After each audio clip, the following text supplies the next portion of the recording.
Holy Trinity and Mary, ang awit 16, ang isang panalangin ng pagtitiwala. Taas natin ang ating mga kanang kamay. O Diyos, ako'y ingatan mo. O Diyos, ako'y ingatan mo. Ang inyong lingkod. Ingatan ang inyong Ang lingkod. ko ay maligtas, kaya sa iyo dumudulog. Ika'y aking Panginoon, ang wika ko sa aking Diyos. Kabutihang tinanggap ko ay ikaw ang nasa loob.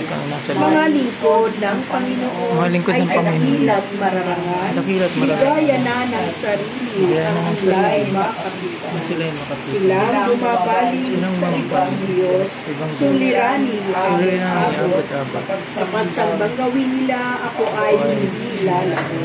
Ikaw lamang, O Yahweh ko, ang lahat sa aking buhay. Ako'y iyong tinutugon sa lahat kong kailangan. Ang biyayang kaloob mo ay kahangahangang tunay, kay inam ng kaloob mo sa akin ay pinibigay. Pinupuri ko si Yahweh na sa akin ay patnubay. Kahit gabi, diwa niya ang sa akin kumahakay. Nababatid ko na siya'y kasama ko oras. Kapiling niya kailanman, hindi ako matitinan. Kaya't ako'y nagdiriwang, ang diwa ko'y nagagalak. Ang lagi kong nadarama, hindi ako matitinan. Pagkat di mo tutulutan, ang mahal mo ay malagas sa balon ng patay upang doon ay maalas.